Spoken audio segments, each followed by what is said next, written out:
You're on. Okay. Good afternoon. Welcome to the City Council Work Session meeting. Today is Monday, April 8th, 2024. It's approximately 1 p.m. I'm Mayor Enriquez.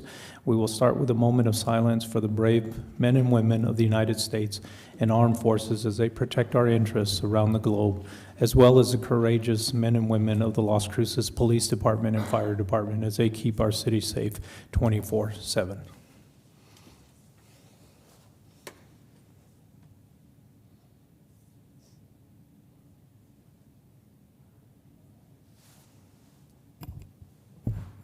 If you'll join us in the pledge. I pledge allegiance to the flag of the United States of America and to the republic for which it stands, one nation, under God, indivisible, with liberty and justice for all. Hey, what did you come in?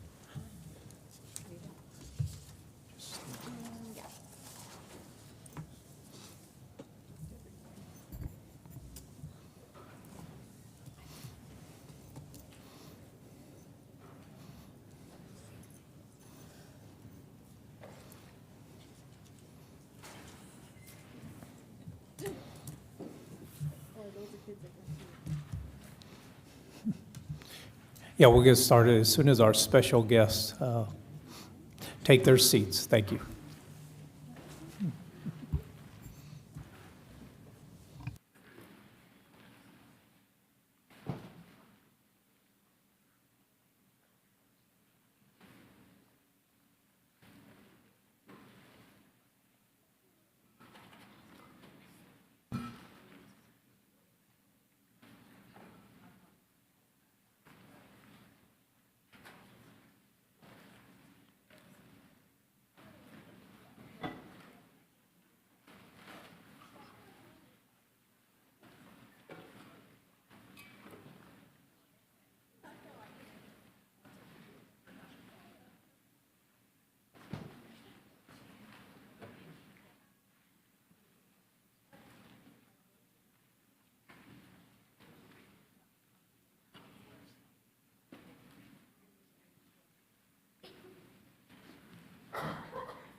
Okay, we'll go ahead and start with Jobs of the Week. Sarah Rainey.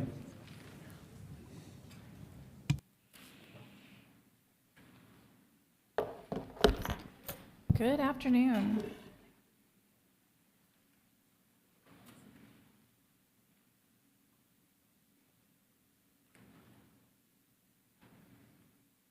All right, good afternoon. My name is Sarah Rainey. I am the one-stop coordinator for the Southwest region of the Workforce Connections Office. For Jobs of the Week, we have, for the City of Las Cruces, we have a community liaison. The position starts at $47,000 a year and the posting closes on the 15th. We also have for the city a parks maintenance worker. The position starts at $15.57 an hour and the posting closes on May 6th. For White Sands Missile Range, we have a senior office clerk. That position is open until filled as well. We have a program manager for the Arrowhead Center at NMSU. That posting is open until the 1st of May. There's an IT communication system tech for Doñana County. That posting starts at $20.25 an hour and the posting closes on the 14th of this month. We also have a landscaper position for G&A landscaping for $13 an hour and the posting closes on the 1st of May. As always, if you need any help with any of these jobs or any of the others that we have available in our area, please contact us at the Alameda office, or you can go to employeenm.com or any one of our social medias and get more information. Thank you all.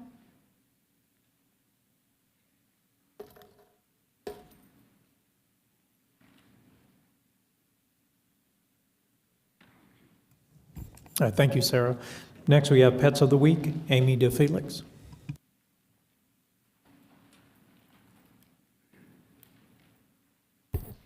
Hello everyone, I'm Amy DeFelix, one of the rescue coordinators for the Animal Services Center of the Mesilla Valley. And we'll go ahead and start with our Pets of the Week. We will start off with our cat.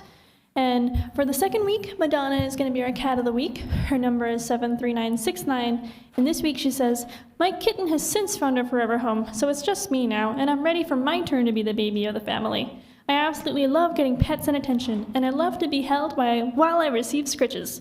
I'm sure my loving forever home is out there, so please come meet me and fall in love." And then we have our dog of the week this week, who is Noli. Her number is 60932. And she says, "I'm a super sweet pity mix who just wants to be a lapdog. I'm friendly with other dogs, and I'm gentle with people. I've visited Grace Village a couple times now and loved getting treats and giving everyone kisses. I'm hoping my forever home is one that will spoil me and treat me like a princess for the rest of my days." And regarding events, of course, through all of April, we have our Spring Fling adoption special, so all of our adoptions are only $50. We also have offsite adoptions this Saturday, April 13th. We will be at PetSmart from 10 a.m. to 1 p.m.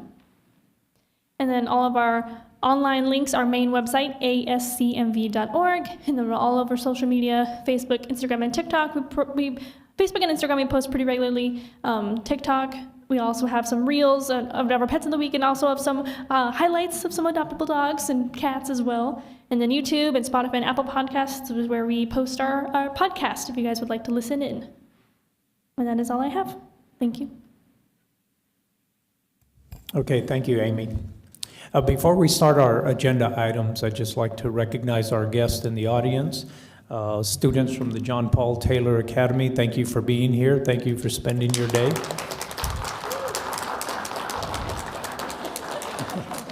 And I'd like to ask either Ms. Montoya or Ms. Hernandez if they'd like to come up and kind of share a little bit about your academy and how your day's been today.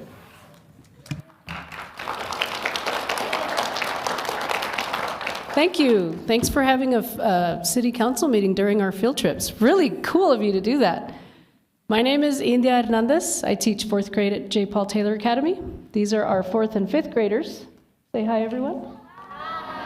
We have a few third graders with us today too, but we're out and about for the Eclipse activities. We got a tour of the building a little while ago, which is pretty awesome, and now we're just here to sit in on a little bit of your meeting. But just a tiny bit about our school. We are a public charter. We're very close. We're downtown.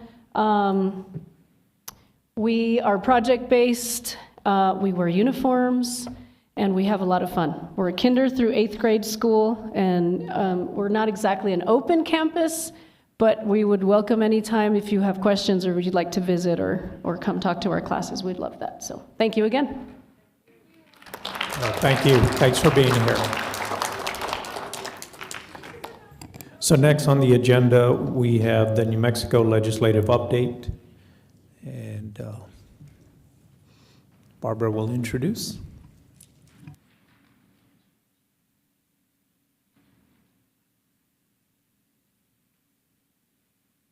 Good afternoon, Mayor and Council. Barbara Bencomo, Chief Administrative Officer for the record. Yes, this afternoon we'll be giving a report about the 2024 legislative session. We'll be going over legislation of interest, our capital outlay award, and of course, next steps. And with that, I'd like to introduce Larry Horan, the city's lobbyist at the state. Thanks, Larry. Thank you, Barbara. Mayor, members of the council, always good to be here. For the record, Larry Horan, lobbyist for the city of Las Cruces. I appreciate that Barbara always gets things set up for me. You don't leave me unsupervised at the podium, so that shows continued good judgment. It's good to be here before you. The 2024 legislative session ended on February 15th at noon. As a reminder, in every even-numbered years, it's a 30-day legislative session versus odd number of years, a 60-day legislative session. The difference is, in a 30-day legislative session, the subject matter considered by the legislature is limited to revenue matters, appropriations, or messages from the governor, other areas that the governor allows for consideration, and also bills that were previously vetoed. 60-day sessions are really open to the field. The legislators can introduce anything that they want during a 60-day session. This year, a total of 658 bills were introduced. Sounds like a lot, but when you have $3.5 billion in excess revenue and you include bills that are called dummy bills that are really placeholders, That's really not a significant number of legislation, or it's a pretty small number. In a robust 30-day session, you'll have closer to probably 12 to 1,500 pieces of legislation. So it was very light this year. That includes 119, and then in addition, there's 119 memorials, joint memorials, and joint resolutions. As far as legislation that we were tracking just for the city of Las Cruces, a total of 91 of those 658 we were keeping an eye on for you. Going into the session, the state had a very positive economic revenue forecast. As we talked about 3.5 billion in excess or new revenues over what they were projecting for the budget coming in. For the first time in the history of the state, we've hit 50%, over 50% of the revenues coming directly from oil and gas. It had started to be about 30%, but because of the robust activity, primarily in the Permian Basin, it was over 50% this year. And so with a lot of relatively new legislators, the balance is how do you sock away some of that 3.5 billion, have a budget increase that's responsible, with acknowledging that with a dependence on oil, it's going to be cyclical. So we're going to have another downturn in the next, hopefully not for a while, but we'll have another downturn because we've seen it in the past. And so that's really kind of the struggle that the legislators have. How do we spend it? How do we adopt a responsible budget? And how do we keep our members happy to invest enough in infrastructure and things like that to address the needs of the state? So I'll go through a lot of the policy issues. We'll get to capital outlay here in a little bit. As is normal in a 30-day session, they had an omnibus tax reform package.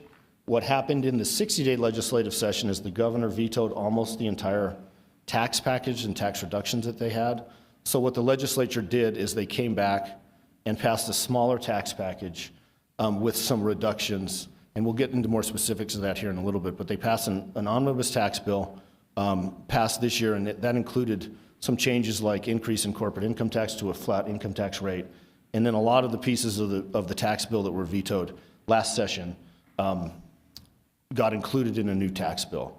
A lot of what they talked about during the session was gun control and crime reduction. Out of several pieces of gun control legislation, 2 made it to the finish line and passed and were signed into law. That included a 7-day waiting period for purchase of firearms and prohibiting firearms at polling places.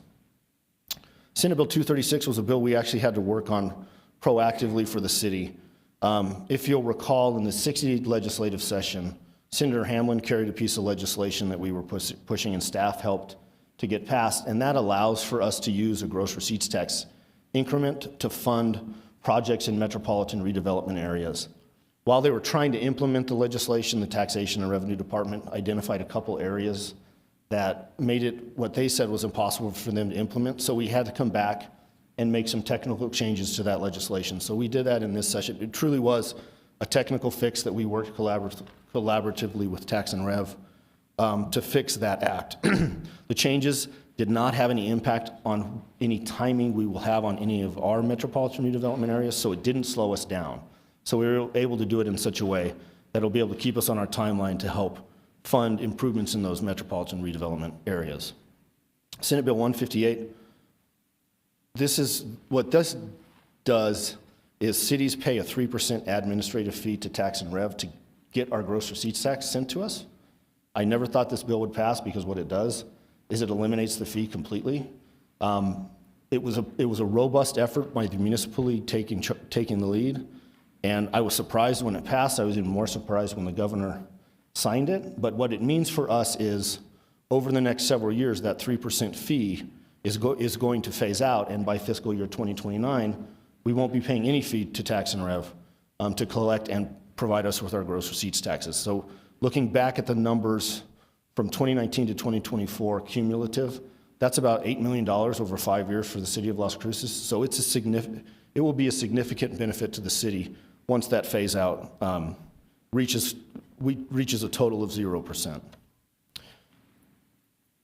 Other issues that are significant for Las Cruces, Senate Bill 151 included portions of property and casualty premium tax to go to EMS services and equipment across the state. Originally, when introduced, it was for 10% from that premium tax revenue to go to the EMS funding. That was pared down to 5%, which comes out to about $11 million a year to be distributed across the state. That passed, so we now have an ongoing revenue source for EMS services. Again, I guess this was the session of things I never thought I would see that happened. They actually passed a return to work for PERA employees. It's limited as far as who qualifies and for what positions, but they created a temporary return to work under PERA. They also passed what's called a match fund. So for all the federal infrastructure dollars coming in, many of them have match requirements. So they identified a program where they have $75 million set aside for local governments who need to find local match for some of those infrastructure dollars to tap into. A big part of, or a high priority for the city of Las Cruces is dealing with housing and homelessness issues. So there were several initiatives that we had, actually a few meetings with the governor and her staff on. They didn't get the full amount of funding they were looking for housing and homelessness, but there was $125 million to go to the New Mexico Finance Authority Opportunity Enterprise Revolving Fund, $50 million to the Housing Trust Fund for the New Mexico Mortgage Finance Authority, and then also just under $20 million for statewide homeless initiatives. So a lot of funding went towards that priority for us. House Bill 2, or the general fund appropriation for the legislature, there were several things that have an impact for us, including $25 million to a grant fund for local fire and EMS recruitment. That's a new fund, and an additional $25 million grant to local government law enforcement and corrections. That the legislature did last session as well, and we added an additional $25 million for this year. Also, $50 million to water project fund, $50 million to the water trust fund, and then as you'll recall, or you're probably very aware of the issue related to the employee group benefits plan and the deficit that exists in that plan. Going into the session, it was about $120 million that the legislature needed to backfill to eliminate that deficit. They got about halfway there. They didn't completely fund it. And so, and you probably have been briefed on this separately. After the session, the lawsuit was kind of just on hold until the legislature decided what they were going to do. The judge did issue a temporary restraining order telling the state they cannot try and collect for this employee group benefits plan now that they didn't completely deal with the problem. So we're going to have to still be looking at that problem as we go through this next interim. So a couple issues that came up in policy issues, and we'll get a little more talking about how we may look at dealing with policy-related issues going forward, but that were of particular interest, or we were either asked to weigh in on or are going to be an issue for us in the future. And it coincided with the visits you all made to Santa Fe that we discussed the criminal competency legislation.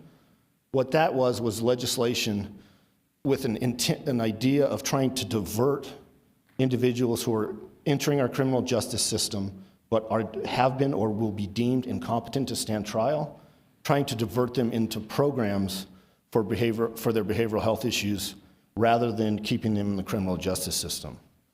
It's not a surprise, it's a pretty complicated issue, and you got a lot of different advocacy groups who weighed in. The legislation did not make it out of committee. There was a couple of debates on the bill, but it's going to be back, we know for sure. It'll be back in the 60-day legislation, or it could be sooner. The governor is talking about calling a special legislative session to deal with crime and competency, criminal competency. This would be a topic that she has identified that she may deal with in a special session. So when we're talking about special sessions, the governor at any time can issue a proclamation for a special session, and the governor decides what's on that call. This is one of 4 topics, and the second, which also we had interest in, is a panhandling statute or change to panhandling. So we don't know yet whether that's going to happen now or it's in the 60-day. It's in the governor in the last public statement said that for her it's about an 80% possibility for calling a special session. The legislators, I don't think, are probably as inclined to want to go into special session. The reason for that is they're all up for re-election this year and they're campaigning, and this is a pretty tough issue to tackle. We found out when we were having hearings on criminal competency, there's a lot of pieces to it that are pretty complicated. So going into a special session, what the idea would be is you would want to have a deal or an agreement on a bill before you get called into special session. They are not there yet, but they're having discussions amongst leadership and the governor's office to craft a new competency bill, possibly for a special session. So it's more of a stay tuned. We've expressed on behalf of the city, because we took interest in it during the session, that we'd like to be part of those discussions. Haven't reached the point yet that they've asked us and that we've been able to come to the table, but we provided a lot of good information during the session, and I know we had a lot of interest on council, so that's one stay tuned for. Senate Bill 3 is paid family medical leave. I bring this up just to put it on your radar. This is the second session we've had paid family medical leave introduced. And essentially the concept of paid family medical leave is providing, it depends on who you talk to, but it's providing paid leave, much like the Federal Medical Leave Act, the FMLA, but it's actually paid leave for employees. And the way and it's separate from your other leave benefits, so it will be separate from your sick and regular vacation leave. The way it was introduced, Senate Bill 3, there's two competing pieces of legislation. One allowed for 12 weeks paid leave and had a broader definition of what a family member was and what leave you would be eligible for. A second effort that was backed primarily by chambers of commerce and businesses was lesser. It was a 6-week paid leave with a more narrow definition of what a family member was and when you'd be eligible. That bill didn't make it out of its first committee. The version that I identified, Senate Bill 3, that's the 12-week paid medical leave. That's employer-employee contribution run by the state of New Mexico, and you would be eligible for that leave as an employee. Last year, it died by one vote in a committee. This year, they had a floor vote on the House floor, and it died 34 to 36, so 2 votes. It's an issue for the city because as a large employer, it will apply to the city, and it will be back. This is the kind of thing we're going to see until something passes. And so I want to flag it for you. It may be something as we look into how we're going to deal with policy issues going forward that we want to take a deeper dive and a look at and see what impact it's going to have. And then also, do we want to have a seat at the table and a voice to voice if there's changes, if there's issues with it, if there's things we think we could do to make it better. It will apply to us. We would not be exempt. And so it's something we're going to be dealing with going forward. Now to capital outlay. It's your turn. Good. Thanks very much, Larry. Yes, once again, Barbara Bencomo, Chief Administrative Officer for the record. So we want to talk a little bit about our capital outlay process, the process by which we identify capital projects for which we would like state funding. The process really starts when the City Council adopts the CIP in May as part of our budgeting process, because then we have a record of what City Council priorities are in the realm of our capital projects. Afterwards, we meet with legislators to find out what their priorities are, since they are the folks who will be providing funding to the community through capital outlay. And then we go through an exercise where we align those legislators' priorities with the council-adopted CIP in order to find where there's overlap, where there are projects that are both priorities for the city through the adopted CIP and for the legislators. Then we bring those projects to the City Council for review in a work session, typically the first part of November, and then the council is able to provide feedback and then ultimately adopt the priority list of capital projects in the December timeframe. That's by resolution, and then we use that resolution to submit the list of our capital priority projects to the Legislative Council Services in January. And that's really the initial documentation of those projects that we're requesting, for which we're requesting funding. This year, some of the projects that received funding are listed here for you. The largest project is the Amador Crossing Housing Project on the Community of Hope campus. I will point out that out of that total $5.975 million, the governor did contribute $3 million to that project.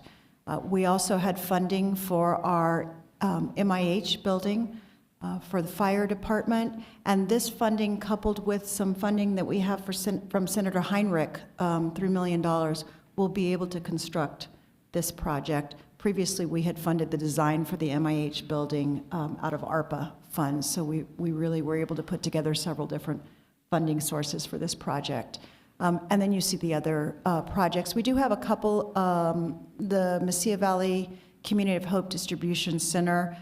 This has to do with the soup kitchen redesign and Casa de Peregrinos project.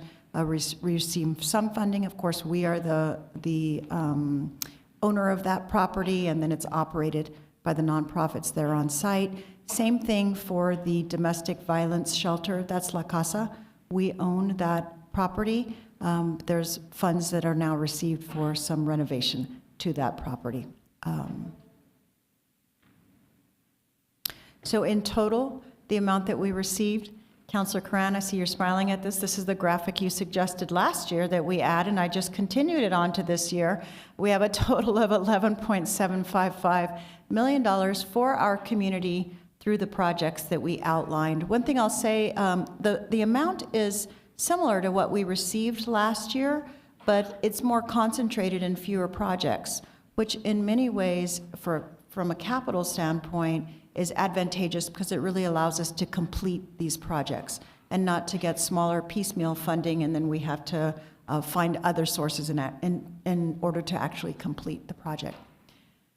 So the other part of what we're doing at the legislative session, in addition to the policy that Larry mentioned, the capital outlay request that I just spoke about, is reauthorizations of projects that we have previously received funding for. So sometimes, for various reasons, we need more time to spend the money.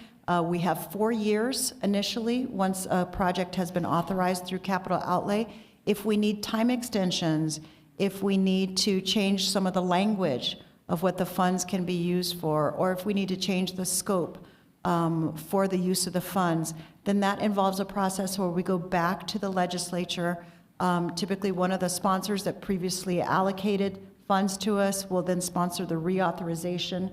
Larry helps to obtain those signatures and get them through the process. So I'm just showing you a list of some of the projects that were reauthorized during this session. And you'll see that some of them, most of them involved time, but some involved language and scope changes as well.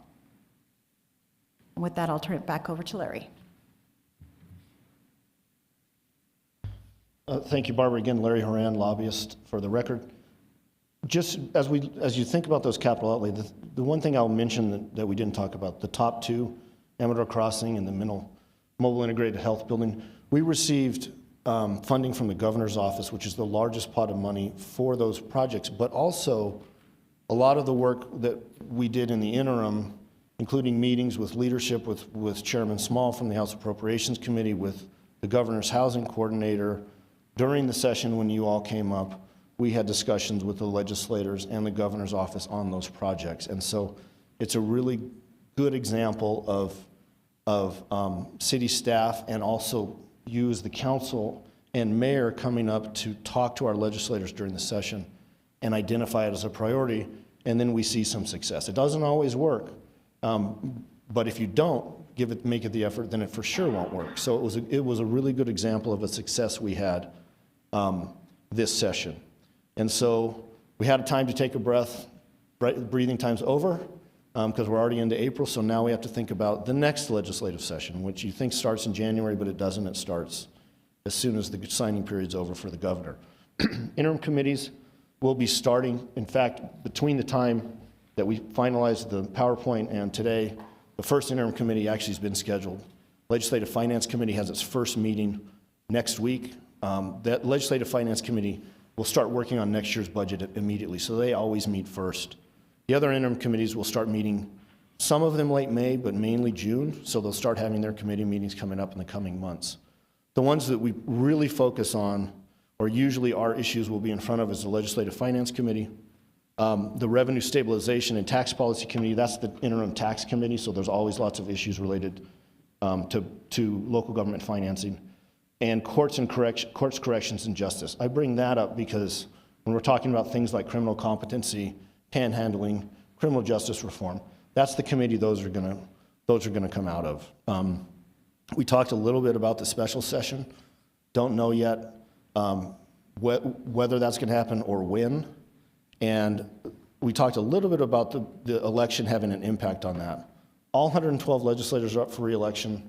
As soon as they're in session or a proclamation is issued, there's a prohibition on fundraising and campaigning, so it stops them. And so when they're wanting to run, they're reluctant to want to go back into session because of that, because they're all focused on their elections. And also, when you're doing things like competency and criminal justice reform, those can be some tough votes. So in the middle of a primary election season and a general election season, it's just not a time that they have a lot of appetite to go into special session, but it's beyond their control. So it's really a discussion between leadership and the governor's office. And going into this next session, there's 42 members in the Senate, 70 members of the House. 13 senators for sure we know are not coming back. So that's almost a 25% turnover. I've never seen that large of a turnover at one time in the Senate, and there's about 9 House members who aren't coming back. So you combine the last 2 House elections, and there's a significant number. So we're gonna have a lot of new legislators. We also are gonna have brand new leadership on the minority side. So both the minority Senate floor leader and the House minority leader did not file for, they didn't file their signatures for re-election. So nobody knew about it until a few days before the signing period or until they had to declare. So there's a void at leadership, which is creating some chaos at the legislature. But it leads us into a discussion, and we had some good, this morning got to meet with staff and talk about, hey, how do we want to attack this interim? Because we're coming into a 60-day session, and you have a lot of pretty heavy policy issues that you may want to consider. How do we deal with that? And so I thought what was helpful and came from our discussion is lots of times when we think about the legislature as a local government, we're thinking primarily about capital outlay and money. But really there's two big areas, right? There's capital outlay, money, which I think the process that Barbara talked about is a very effective process to try and better connect us with our legislators and find out, hey, what would you like to fund?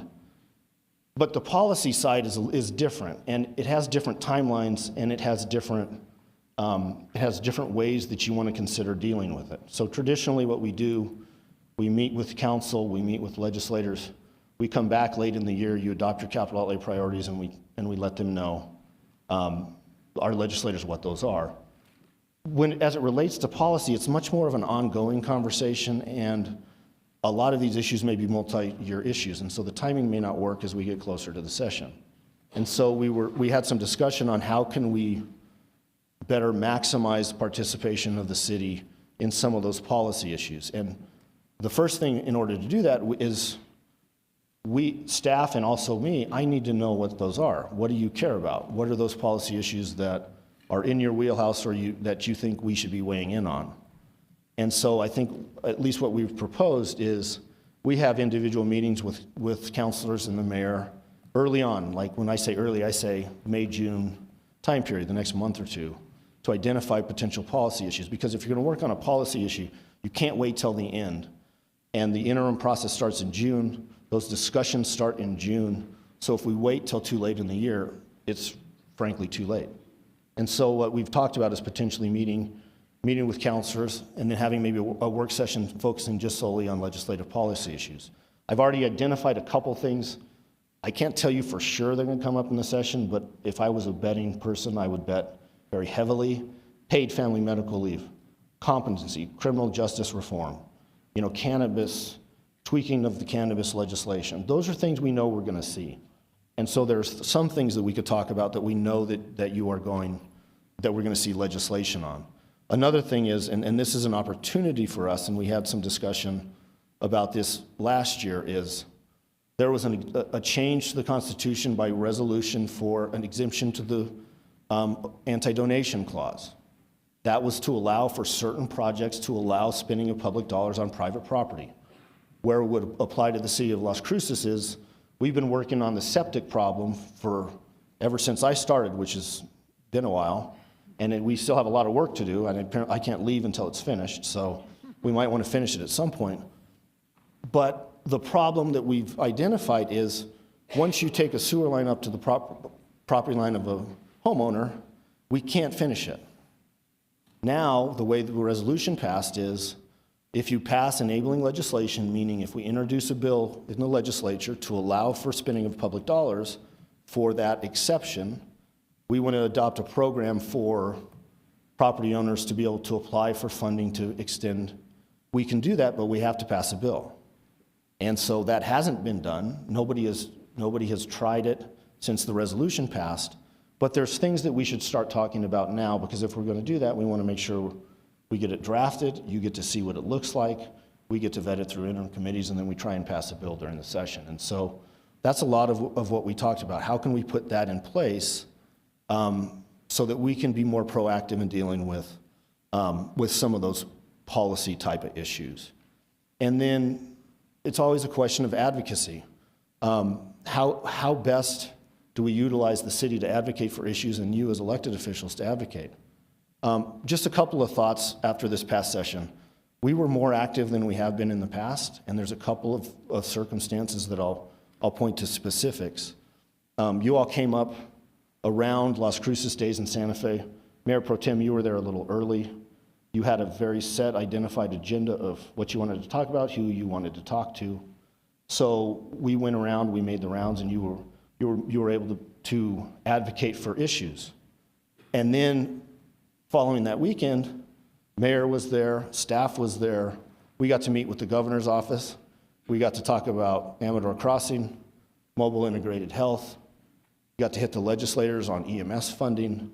All of those things where we see successes, you had a chance to weigh in on.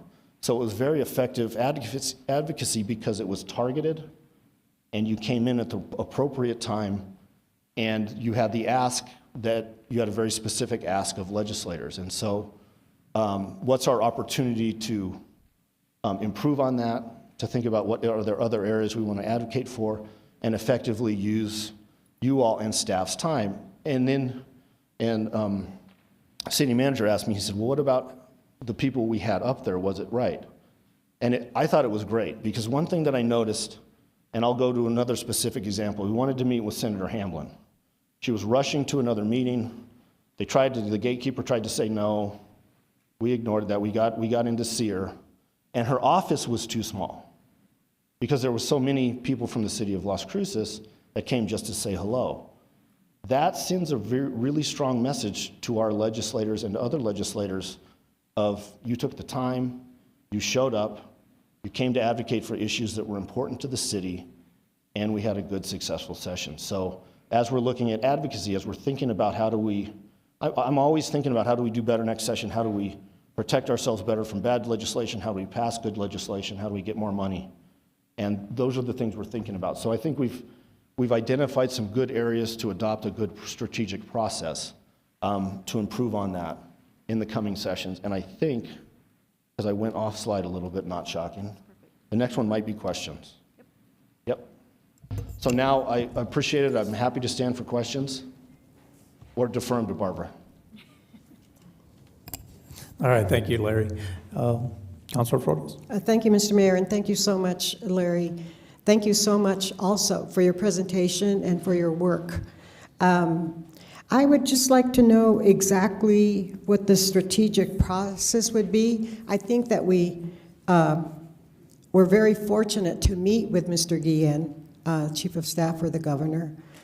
He was very attentive, and he asked questions, and he admitted that he didn't know a lot about that part of our city, at least maybe all of our city, I don't know, but specific to Amador Crossing. And he was pleased to know that we own the property there. And it was just very successful. I'm very happy that we got that almost $12 million. But insofar as the septic tank issue is a very important one for me, and possibly for counselor, well, maybe other counselors too, but I know my district, District 6, a lot of them are on septic tanks, and you're absolutely right. The problem is that even when there's money for the removal of the septic tank or the infrastructure for it. The hookup is the problem. So I'm happy to hear, I want to see work on the anti-donation clause so that there can be money going to those homes. In fact, I just received an email from one of my constituents, well, about 2 weeks ago. And our utilities department, Mr. Clark, said, you've got to ask money from the legislature for the hookups. I go, duh. So thank you. And I also wanted to know exactly what we should do to have the interim session.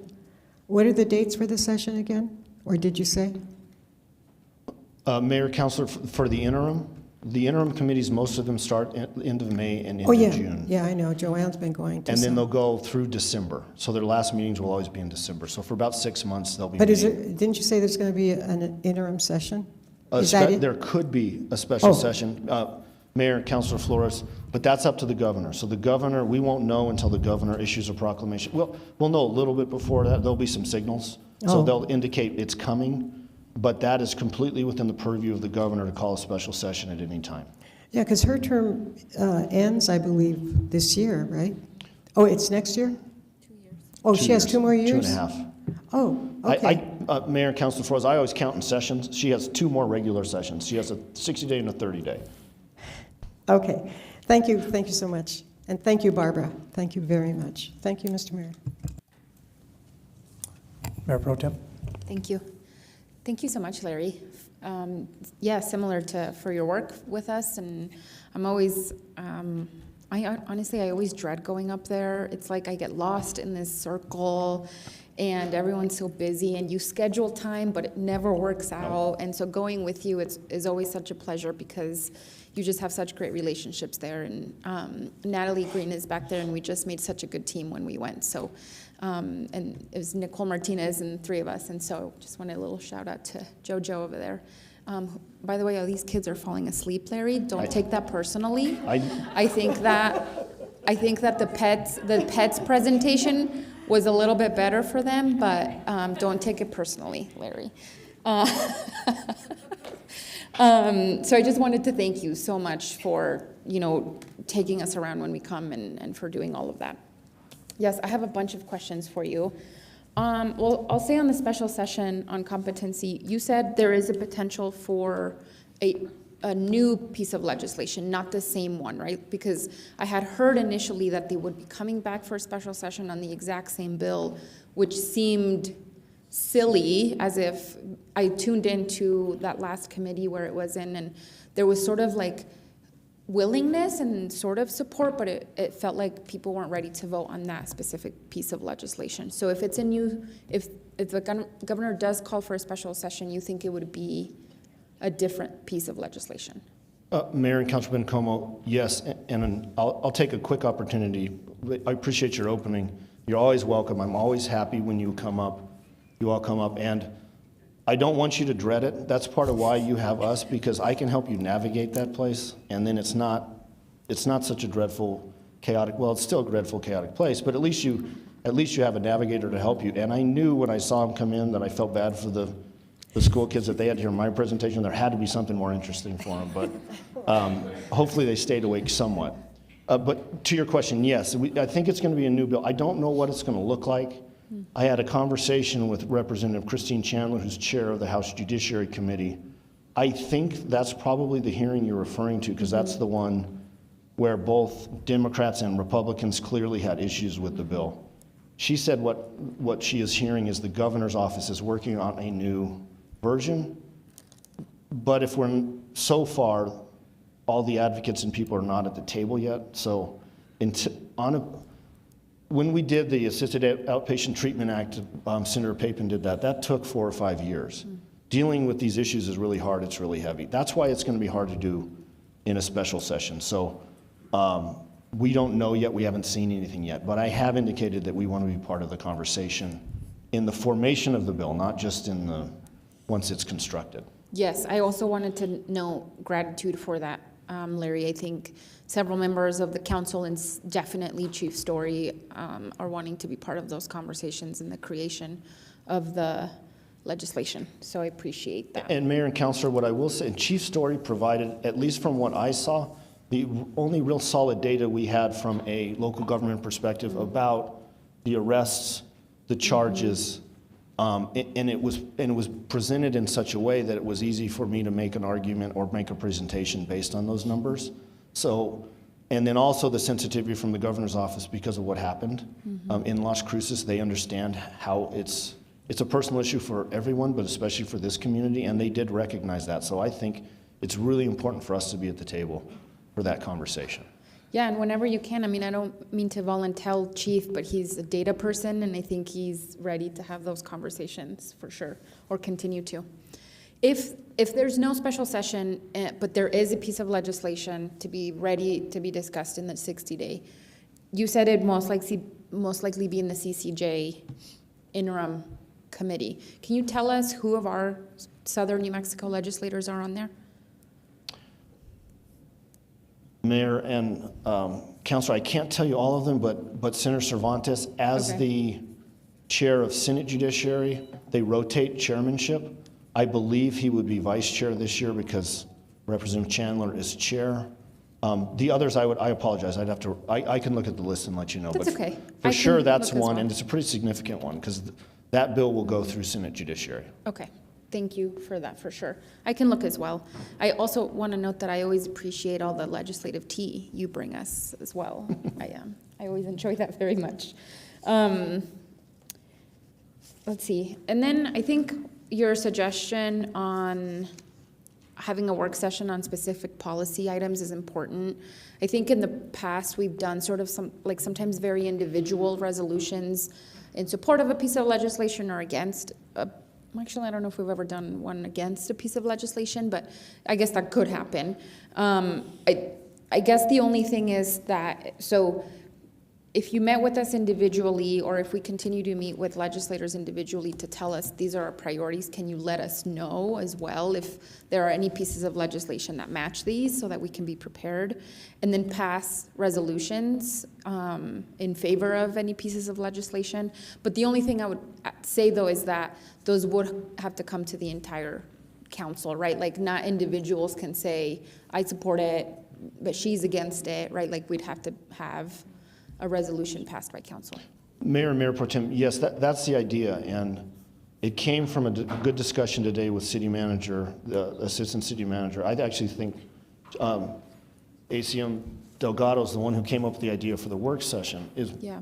And then, but kind of the bifurcation or splitting of capital and policy. And yes, the one-on-ones would be more of, can you give us a sense of where your priorities are coming from? Because then we can match it with what we think is coming in the interim, and then we would be prepared to come back to a work session and say, we think these are the following areas that you are interested in weighing in policy-wise. Public safety, mental health competency, tax reform, whatever those are, and come in a public meeting so you can identify and have that discussion amongst council and say, yes, this is a priority, no, it isn't. And then from my perspective, although we can't always do it this way, knowing what those are from a more broad policy or principle level is the most effective, because if you tie a position to a specific piece of legislation and it changes, we have a problem. Because you could have a bill related that, let's say they come up with an interim committee bill on competency and diversion, and we endorse that bill, and then they amend it and they change it completely.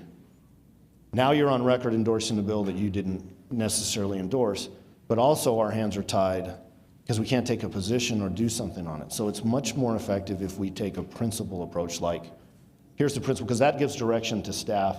Because if we're at a point in the session where there's going to be an amendment and it's coming in the next 15 minutes, you clearly cannot have a meeting. And so that's a discussion with whoever you've identified on staff of, hey, here's what it is, does it fit? And so it gives some flexibility, but also captures what you as the governing body have determined as the principle that you want us to support, if that makes sense. That makes total sense, Larry. I think that's an excellent point, and I appreciate you bringing that up for sure. Okay, I guess we have a little bit more breathing room in a 60-day, right, than a 30-day, but not very much. It's still just a 30-day times 2. So let's see, let me just check my notes and make sure I asked everything. I think that's it. Larry, thank you so much. Oh, yes, one last question. Are you on contract with us through the interim as well? So like, do you also attend interim meetings? Mayor Pro Tem, yes, well, it's a year round, and so that Okay. includes the interim, the strategy, identifying issues in interim committees that will fit with priorities of the reporting. Also the work with municipally, because that's the other piece. Like the tax administration fee, that was a municipal league effort because it impacts all cities. And so we provide support on those issues, but some of these issues, like competency, that's also something we may want to ask the league. We need to make sure you weigh in on it as well, so it's not just City of Las Cruces. And mayor's on the board now. I think we have a second municipal league position too, but I can't remember. I need to make sure and find out if it is that it's filled, and if it's not, that we fill it.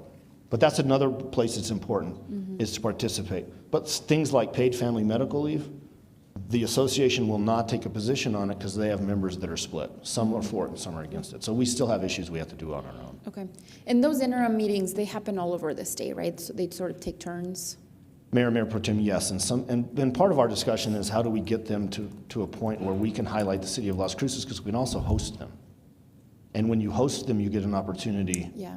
for about half of a day's meeting to show them something and talk to them. So the more we've talked about that, that's part of what our discussion has been in the past. And I would recommend, because we get them down here and we show them. The Legislative Finance Committee did come down last year. It was hosted at Farm and Ranch.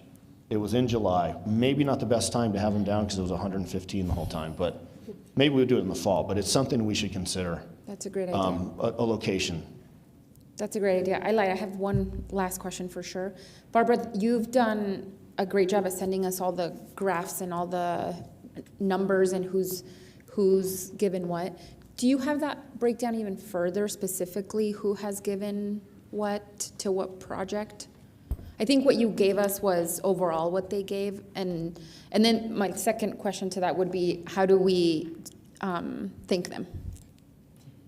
Great question. So yes, we actually have information about all the appropriations that each legislator has made, not just to us, but to other entities as well, which is very helpful. So we have quite a bit of data on that, not just for capital outlay, but also for what we used to call junior money, now called GROW, right, through the COGS. So we have quite a bit of information about what are some of the things that our legislators are interested in supporting. With respect to your second question about how do we thank them, I'm grateful that we have Mandy Gus, who is helping us to develop this year, as she did last year, the thank yous to our legislators, those that are specific to what they have funded, and we're also working towards developing quarterly updates for them for the projects that they funded so that we can keep them apprised of the progress.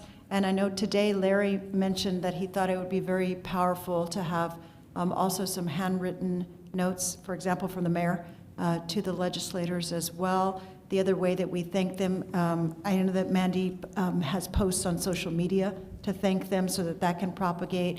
And then certainly for the projects that they are supporting, when we have groundbreakings, ribbon cuttings, we always want to make sure that we're including the legislators as well. So that's part of the plan that's been developed. I don't know if you have anything else to add to that, Larry. No, the only thing I would say is, especially around Amador Crossing and the integrated health building, is that we set up a time and we invite the governor to see if we can coordinate when she can come down for a meeting, because it's good to make sure and thank her, give her the opportunity, and then also it helps us with her staff, because then we get to have some side conversations when they come down. So That'd be great. that's the other thing that I think, once we can identify a date, I'll work on coordinating that to see if we can get it to a time where she can come down.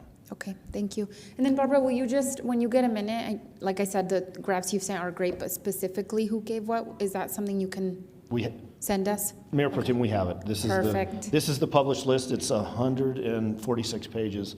It's a Okay. fascinating, even if you want to see legislators outside of the region, it's pretty fascinating to see what they like to fund. Totally. But I can condense that a little bit for you. Thank you. Just so you know. Yes, we know, for example, that 7 of our legislators funded the Amador Crossing project, the amounts, and which ones they were. So yes, I will love that. definitely forward that to you all. Thank you both so much. Thanks, Mayor. Thank you. Is that Councilor Corinne? Which, first of all, I'm just going to digress and tell a tiny story. Thank you, Larry. When I first started teaching at the community college, one of my students said to me, "Oh my gosh, Miss, you're just like, when you're talking, it's just like Bones from the TV show." And I was all like, "Oh, yeah, she's brilliant and pretty." And they were like, "Yeah, every time she talks, everyone falls asleep." And I was like, "Oh, okay." So anyway, and I don't even talk about taxes, so I feel you. I feel you. You're just like Bones, too. Thank you.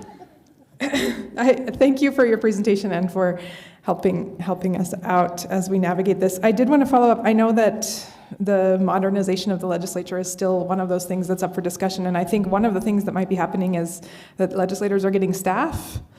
I don't know if that's really happening. This is like a thing that I keep hearing, but I didn't know if that also would have an impact on our ability to sort of connect to legislators and if there are ways we can leverage that possibility, or maybe that's not happening right now. I don't know exactly. Mayor and Councilor Corrin, so kind of. So they had money out of the last legislative session. They issued an RFP to do a study, and that's primarily looking at staff. They did introduce a couple resolutions that would have changed the length of the session and also a resolution related to salaries. Those didn't get anywhere. But what we're seeing an interim step or a baby step. So for the first time in history, the Senate Finance Committee, for instance, has a full-time chief of staff. He started about 1.5 years ago, and the House Appropriations hired a full-time chief of staff last interim. Although it's only 2, those 2 positions, it's pretty significant because everything budget-related went through the Legislative Finance Committee, then to the legislators. Now we're able to deal directly with staff. So when we met on Amador Crossing with Chairman Small from House Appropriations, his chief of staff was there. She heard him say, "It's a priority for me. Housing is a priority." And so they're getting there. We don't know what the study's going to say. I'm inclined to think, or what I'm hearing, is it'll probably be more staff related to specific subject matters versus individual staff or all legislators. But they're still talking about regional offices. But even the legislators who are for modernization aren't sure how that is, because why would they want to come in to Las Cruces from Hatch to talk to somebody from Hatch about so there's some logistics, but they're still having discussions about it. And we're going to see a study come out sometime this interim. Good. No, thank you. I think that's just another opportunity that we might have to sort of keep talking. So thank you for that update. And thank you for everything. Thank you. Yes, Councilor McClure. I want to say, Larry, I had a really good time in Santa Fe, actually. I thought it was kind of energizing, so I'm happy to go up there again. I had a question more about sort of nonprofits and organizations that are working with the city. What's the process with them sort of interacting, or what's the best way for them to, is there like a point person? Barbara, is that you? Barbara's standing up, but while she walks here, I'll tell you what we have done and what we're planning on doing. So Senator Hamblin we have done 2 interim presentations to nonprofits here in city council chambers with staff, myself, and legislators to talk about the process as it relates to capital outlay. We're doing a 3rd this interim. I think we just identified the date of June 25th, where we bring them in, we run through the timelines and all the requirements to help navigate that system. So we've been proactive, although kind of as we do every session, right, there's ways we can improve, so we're going to make some tweaks to it. But they're coming again so they can figure out that navigation, and then now I'll kick it to Barbara. Is that something we can join in too? And just point of privilege, bye, Evelyn. One of my kiddos is in there. Goodbye. Thank you for being here.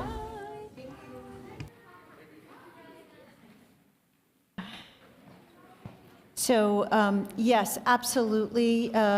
We typically invite the city council, and this year we will make sure that we invite all of our legislators. As Larry mentioned, Senator Hamblin has been very active in participating in the training, and we certainly appreciate her being here for that, but we do want all of our legislators to have the opportunity to come and interact with the nonprofits. We go over the basics of capital outlay, how the nonprofits need to submit different information to different entities, what they need to do if they are interested in having the city be a fiscal agent for them.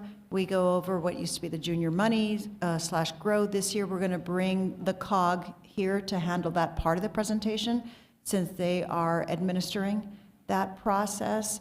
So it's been about a 2-hour session. We follow that up. We have it out here in council chambers, not only because of the attendance, which we've gotten very good attendance, but also because we can record the session. And so afterwards, we do send the recording out to the nonprofits along with the presentation and any notes that we've taken related to questions that we get during the session. Thank you.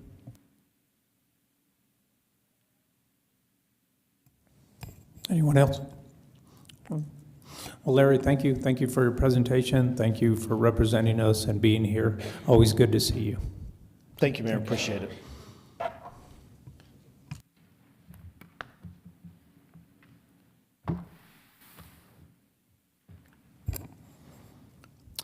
Next on the agenda, we have the Office of Emergency Management update on budget and agreement with Doñana County.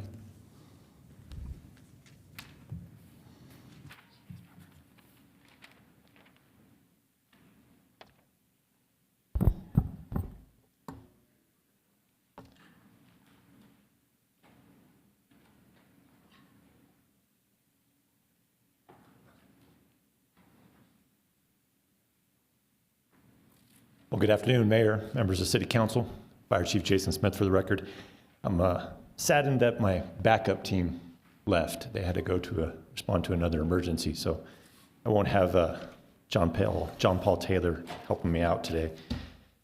So we're going to be presenting the update on the Office of Emergency Management, as well as some of our recommendations on pursuing updating a MOU. So to cover some of our strategic results, these are 4 of our results within the Las Cruces Fire Department in our administrative line of business under Emergency Management Program. To prepare and present and train City Council in Incident Command biannually, make sure we plan and coordinate necessary training to better prepare, establish emergency management guidelines and responses, and also to make sure that we regularly update any emergency management plan that we may have. Today, you're going to be hearing from our emergency manager, Stephen Lopez. He's with the Office of Emergency Management. Also here is his deputy emergency manager, Amanda Bowen. And doing most of the heavy lifting for the fire department will be Deputy Chief Mike Daniels. And with this, I'd like to turn it over to Stephen Lopez.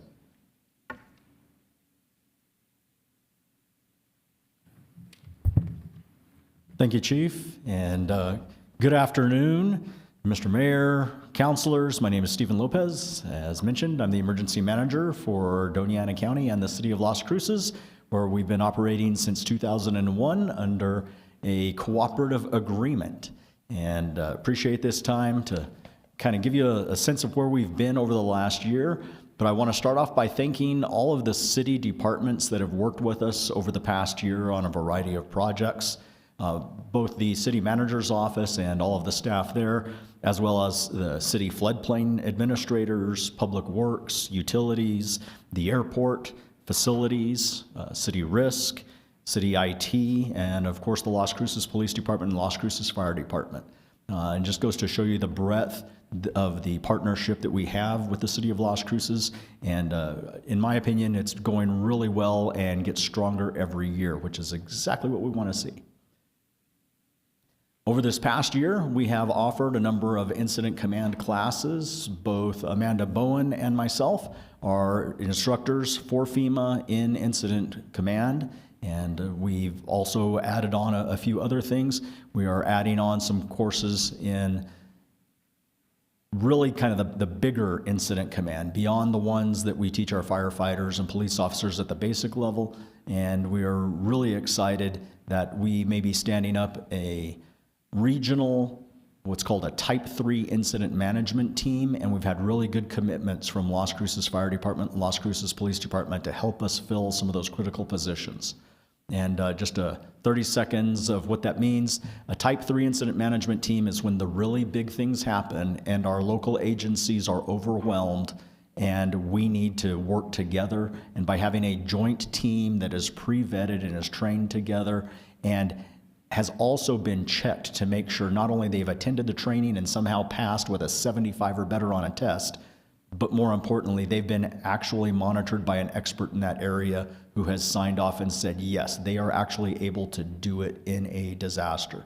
And we will have the first team in the state of New Mexico, and that is really a big accomplishment for the part of the state that is often forgotten by Santa Fe.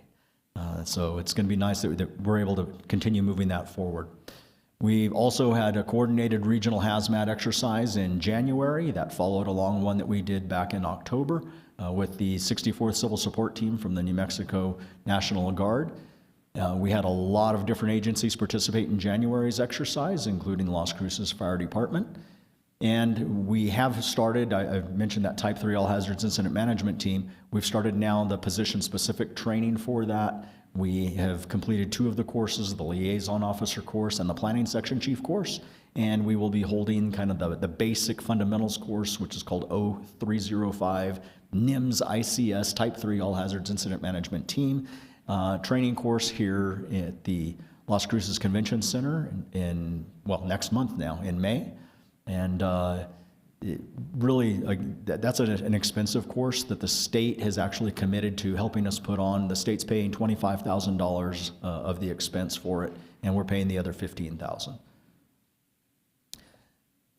We've made good progress on starting the updates for many of our disaster plans, most of which are 2011 or 2012 vintage. So we are well past their use-by date. We have received funding for the All Hazards Emergency Operations Plan to be updated and hiring a contractor. The contract has been signed. The purchase order is going through the process right now. That is a company called Tidal Basin. They were selected based on a competitive request for proposals, and Chief Smith was one of the people who participated in helping select that vendor, and it was unanimous by the committee that this is a vendor who gets the way we do things here, which is different than places that have things like earthquakes or hurricanes. They get the different flavor, and so we're really looking forward to having a good product by the end of this year. We also have received a commitment from the County Flood Commission to fund an update to the All Hazard Mitigation Plan. This is one of our only plans that has been updated regularly. It is on a mandatory no more than 5-year cycle. If we don't keep it up to date, then we lose the ability to obtain federal funding. So it's really critical that we keep this going. Last time around, we secured a grant for the funding, and the Flood Commission agreed to manage that grant. It was so painful that they decided they're just going to outright fund it this time if OEM will manage the grant for them. And we said, we're happy to do that because the paperwork on some of these grants is not fun for anybody. So we'll be starting that work. We're actually intentionally waiting on that until July 1 so that we don't have to worry about crossing fiscal years with those funds. We'll just get started right off fresh with the new fiscal year. On emergency sheltering, some of you have heard us talk in the past. We've never had a dedicated sheltering capability until recently.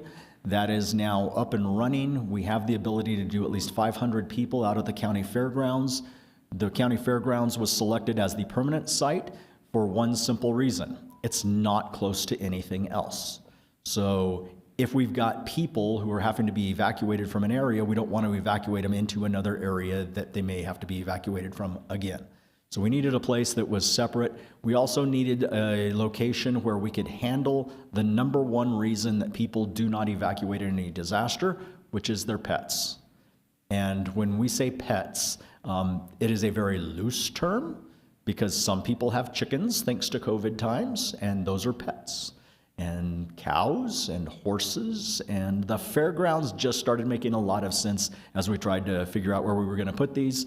We did have some very brief discussions with the Las Cruces Public Schools about using gymnasiums, but for some reason they do not want horses and cows on gym floors. So we've got that set up. We also do have a mobile sheltering capability with 2 large Army tents that are fully insulated and have heating and cooling capabilities. So we can go to a small isolated area and provide local sheltering if necessary. And again, the animal sheltering is really a key part of that. And as we started looking at the animal sheltering, we started talking with the Animal Services Center, and we are set to meet next Monday with the Animal Services Center to talk about a disaster plan both for them as well as a disaster plan for animals that may be stray, may have gotten loose in a disaster, need to be picked up, evaluated by a vet, cleaned up, and taken to a reunification center. So very exciting things happening on our animal sheltering side. And then on our threats and hazards identification and risk assessment, commonly called a THIRA plan, it is a 3-year plan that in some federal documents, they insist FEMA looks at these, and that's what drives national policy. I'm still skeptical about FEMA actually reading ours, but it is a really good plan to have anyway for us. It looks at what are the common hazards in our area, and are we okay with those, which we should be because they're common, and those are the things we're regularly dealing with. And more importantly, what are the things that really cause us to worry at night? Those things that we really need to be prepared for that are not common. And that's a 3-year cycle. We are, at the end of this year, hitting the end of a 3-year cycle. We are actually ahead of schedule on that. And we've had really good participation from our public safety agencies in particular this past year. So we are already starting the new 3-year cycle early. We started this month with our First Responders Advisory Committee meeting here in a week and a half. And that kicks off the new 3-year cycle.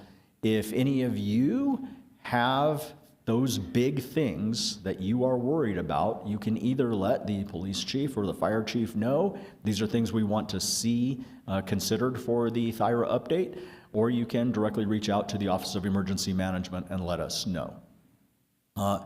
Something that is a little different on our THIRA than in years past, this last 3-year cycle, we made it a regional THIRA, so it covers not just the Doña Ana County area, it also is covering Otero County, Luna County, Hidalgo County, Grant County, Sierra County, Catron County, and Socorro County.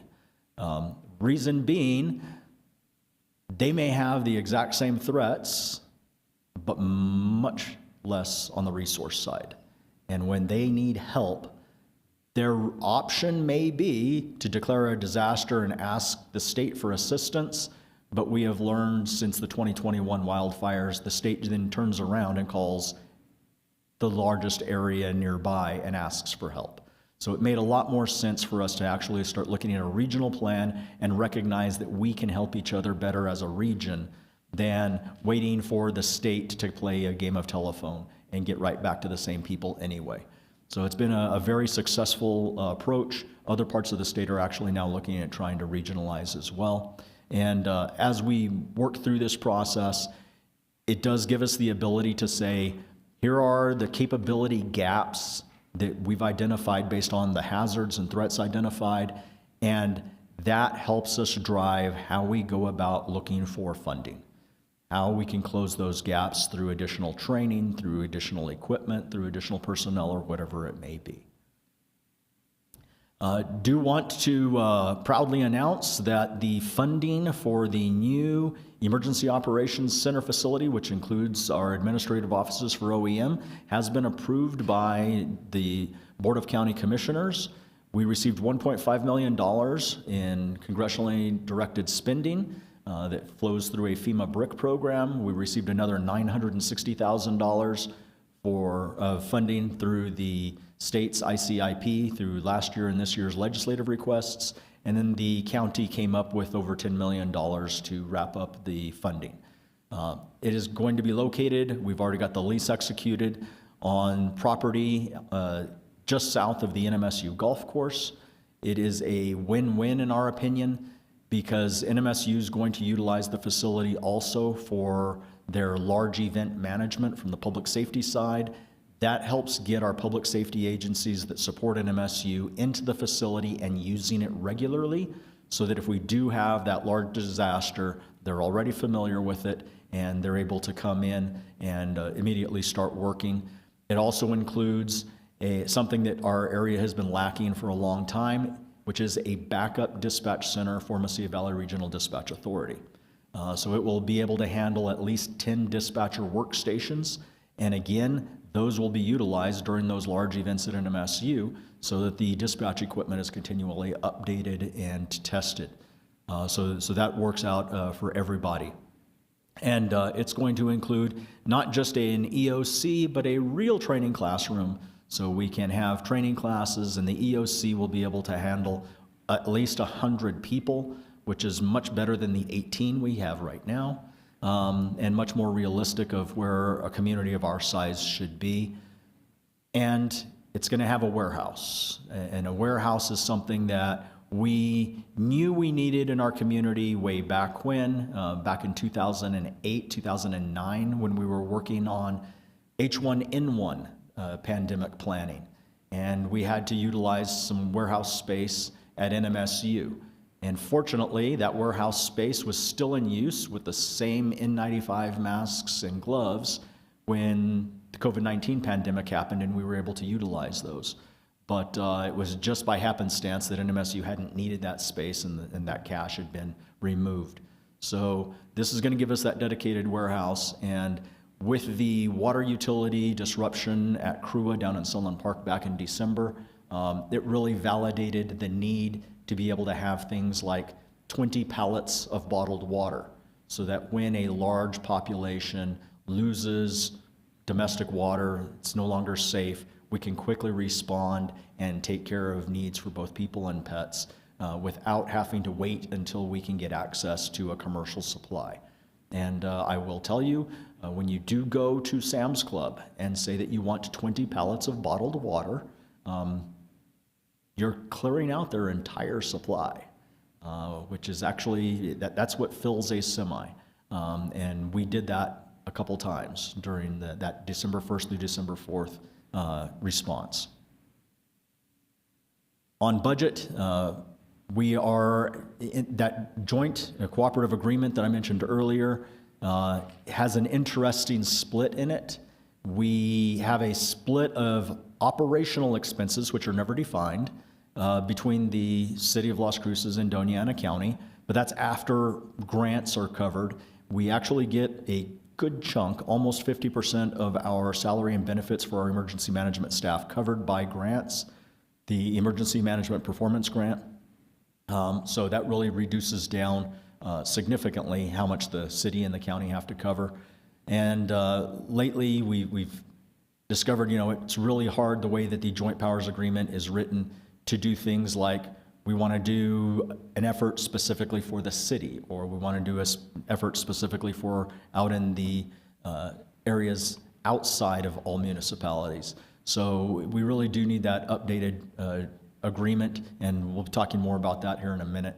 Real quickly, overall, our budget in most categories is flat. We made some reductions in some areas as we increased in others. We are expecting that there may be increased personnel costs. We don't know what those are going to look like, because we don't know if there is going to be a recommendation at the county side for increases in salaries, and we are expecting there probably will be an increase in contributions, at least on health care.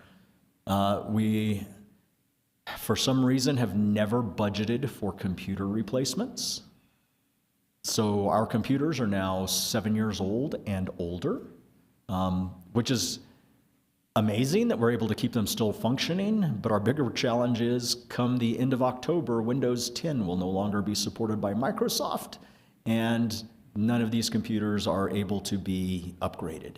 So we are actually going to start a 5-year budget process. We've identified some newer computers that we can keep going for a little while, The county IT has agreed to throw some money in to get us a little bit further along, but we're going to actually start a 5-year rotation on our IT equipment so that we don't find ourselves in this position a few more years down the road. So we will actually have every piece of equipment will be on a 5-year replacement cycle unless it's something rated for longer than that.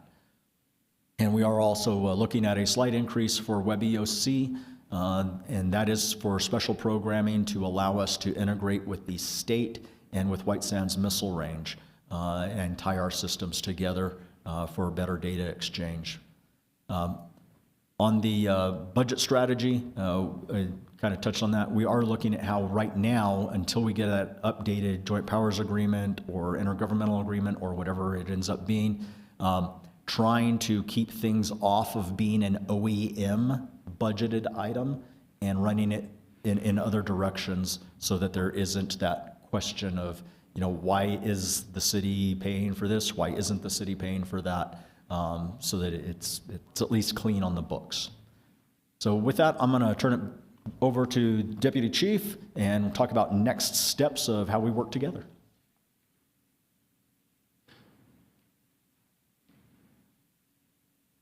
Good afternoon, Mayor, Council. I appreciate the opportunity to come up. Thank you, Stephen, for the kind words about our. I also would like to echo what Stephen said about our relationship. I think over the last few years, our relationship has continued to get stronger and stronger, and our coordination is probably what I would say better than what I've experienced in my career with the organization. So just some background is currently our agreement was established in 2001. I think Mayor Smith signed it. And it's a cooperative agreement that really just outlines the basic relationship that we have. Doña Ana County is the fiscal agent, and they are, the city in the agreement is responsible for 50% of the cost, but it just says 50% in the agreement, which really doesn't outline the way the budget with OEM is today. So I've already said OEM is a department within the county, updated in 2001. Both the city and the county established resolutions in the late 60s for the Office of Emergency Management. So our recommendation is that it's updated, that we get in the form of either a joint powers agreement similar to MIRVDA or an intergovernmental agreement which really just updates the current form. Some items that we've identified that we think should be addressed in this agreement would be oversight influence from all the stakeholders, clearly define what those roles are and what it looks like, the OEM budget that the city is going to provide the county, so it's really clear and it's something that we can actually plan for over time. The terms and length of the agreement establish clear guidelines on when it's expected to be updated, when we should bring it back. Disaster management, what each of our roles is in disaster management, whether the disaster occurs in the city or it occurs in the county or it's a county-wide impact. One of the things I would like to look back to for many of the members of the community is in 2019 when we had the migrant surge. And there was a lot of ambiguity in how we were going to handle that as a community. Thankfully, I think we were able to put it together, but it required a lot of extra effort during a time of emergency versus having a clear established plan for how we're going to handle it. So, and then the administration of the agreement, what that framework is going to look like. So really the two options we've looked at are a joint powers agreement or an intergovernmental agreement. The benefits of a JPA is it establishes oversight and clear and closer involvement from all the stakeholders in the community. And it provides the highest level of transparency because you have a director who reports to a board. The challenges, sometimes with JPAs, doesn't move as easy. It's not nimble. It can't adjust. And sometimes in the emergency management world, you want to be able to adjust quickly to ongoing threats or things that are going on. You don't want to get tied up in bureaucracy. So sometimes it's like moving a ship and not a boat. It's my Navy analogy. And then an intergovernmental agreement. It's pretty straightforward. It's pretty much what we have today with just some slight updates to the structure. It continues to maximize the economies of scale, and we already have a framework for it. The challenge is it may not receive funding from all stakeholders, but that's something that I think we work on the front end. And then lastly, we're seeking a recommendation from council on how you would like to proceed. One, establish a joint powers agreement, which we recommend because it does provide a very clear framework. Or we can, which would be a simpler process, executed a little quicker, create an updated intergovernmental agreement and hit some of those key points that we talked about. And that's really it for me.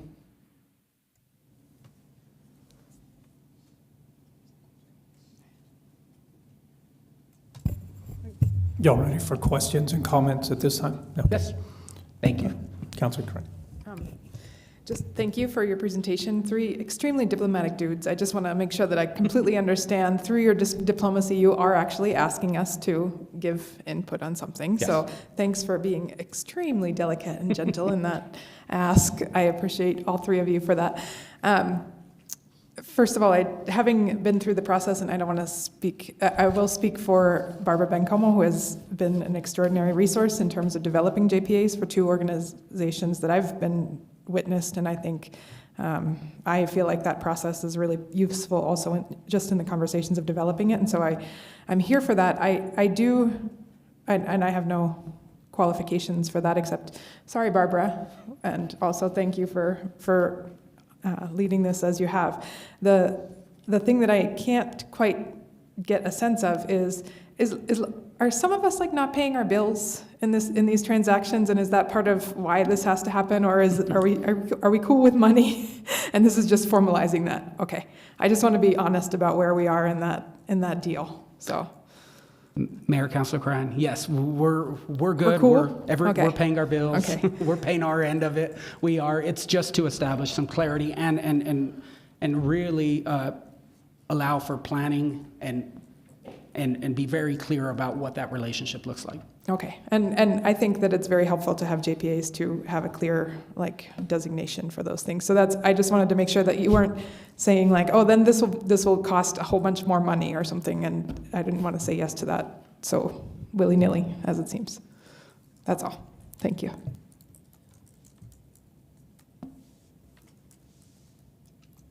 Anyone else? Oh, I'm sorry. Councilor Flores. We'll have to to the next session. Thank you, Mr. Mayor, and thank you so much. I think that the JPA, are you seeking our recommendation or our comments or our opinions? Because we're a very opinionated group, so. My experience with intergovernmental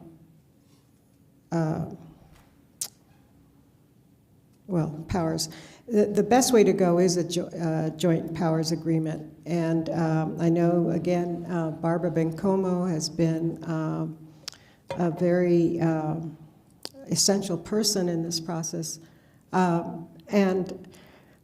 I will tell you that even with the JPA, sometimes, the other agreeers to the agreement have to be nudged a little bit to pay up. But it does come through. And I think with our current city manager,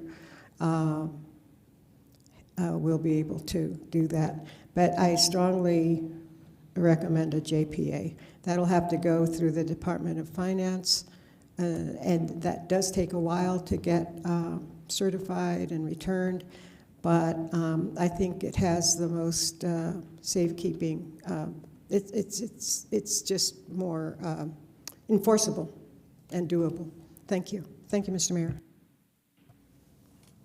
Thank you. Mayor Pro Tem. Thank you.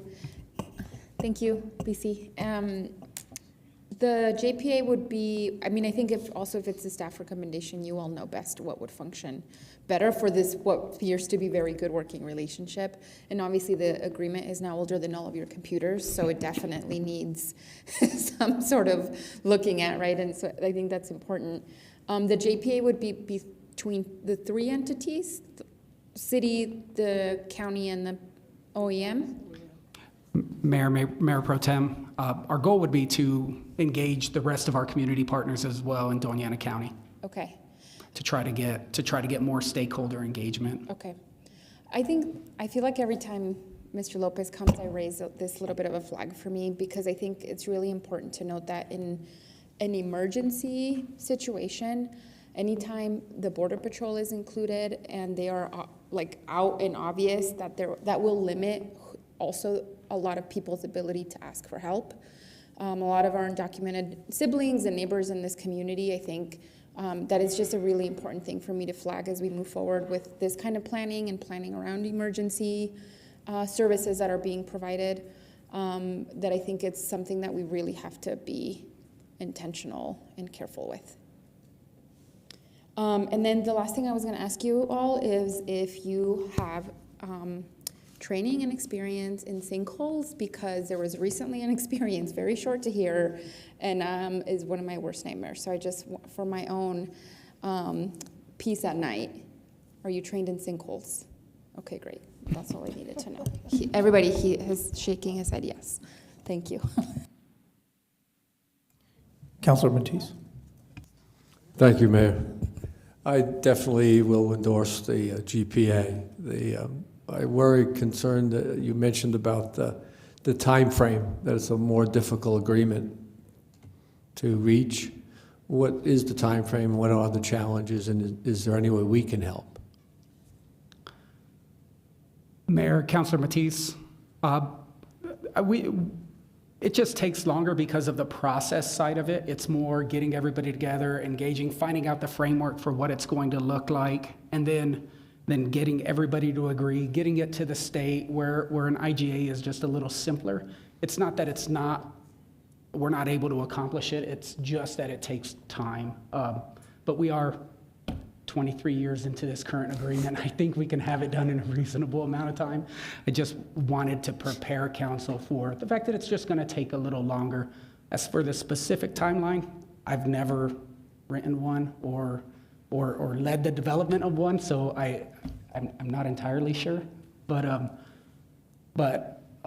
I'm sure Ms. Bencomo will gladly help us with that. Yeah, knowing Barbara, she will. Thanks.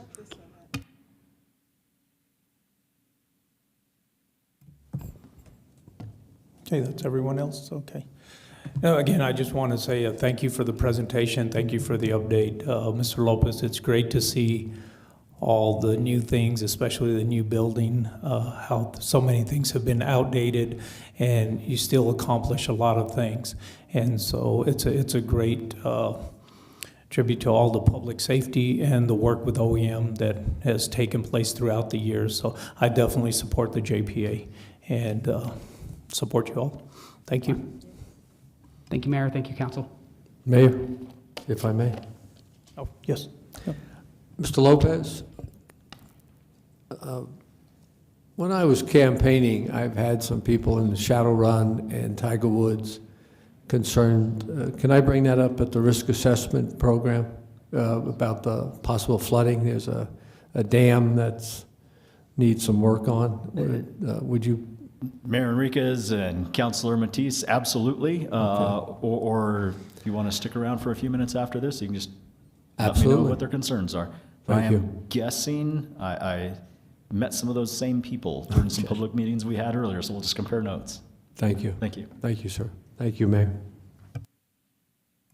Okay, thank you again. Thanks for the presentation and update.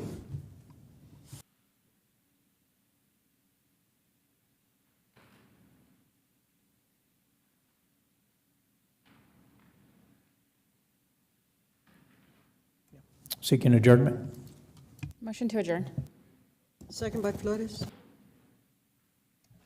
This is on the motion to adjourn the work session. Councilor McClure? Yes. Counselor Matisse? Yes. Counselor Graham? Yes. Counselor Cran? Yes. Counselor Flores? Yes. Counselor Bencomo? Yes. And Mayor? Yes.